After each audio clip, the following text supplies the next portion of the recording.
मित्रांनो, आपण काही लाईनमध्ये जे तीन एका बेडवर 3 लाईन टाकलेल्या आहेत. आपण आता 2 नळ्या बी टाकून दिलेल्या आहेत. काही याच्यात आपण 2 नळ्या टाकलेल्या आहेत. आता समजा आपल्याकडे जे काही साधन आहे, होल असतील तर ठीक आहे, नसतील तर आपण ह्या पद्धतीने वाय येतो तो कधी बसून दिला तर खालतून एक निघाल्यामध्ये बसून द्यायचे आहे आणि 2 नळ्या अशा चालू करून द्यायच्या आहे.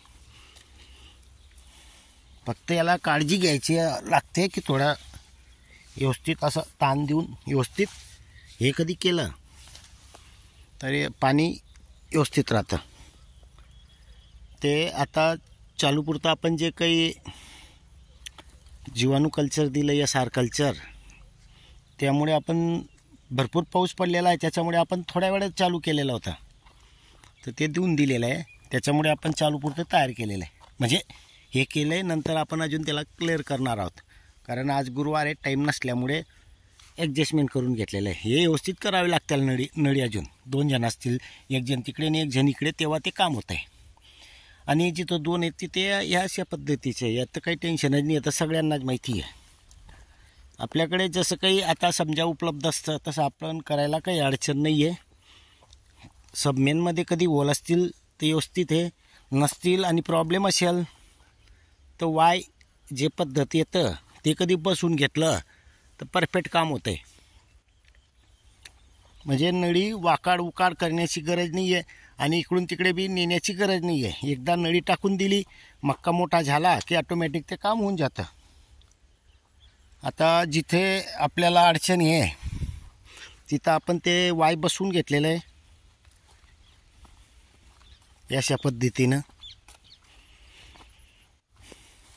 काही लाईन आपण सिंगल ठेवलेलं आहे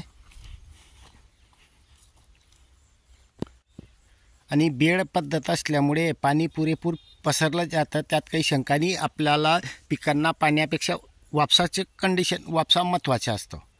पाणी दिल्यानंतर जो वापसा असतो ते कामाचं. आपल्याला समजा आपल्याला जे 2 तास चालवायची होती ते 2 तास न चालवता समजा आपण या डबल नळी कधी टाकली असेल तर 1 तासामध्ये बी काम होऊन जातं आहे.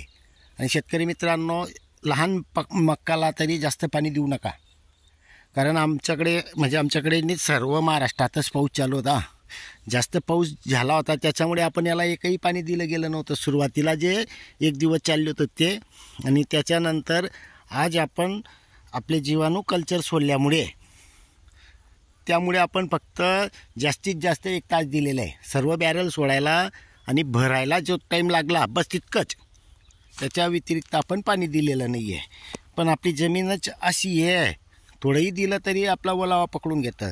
कारण जमीन पण भुसभुशीत आहे, त्यामुळे वल्ला भिडून जाते लवकर. आणि आज जे आपण सोडलेलं आहे त्याचे परिणाम आपल्याला 2-4 दिवसात जमिनीतून जे आपण देतो त्याला टाईम लागतो रिझल्ट दिसायला. पण 15 दिवसाच्या आत रिझल्ट दिसून जातो.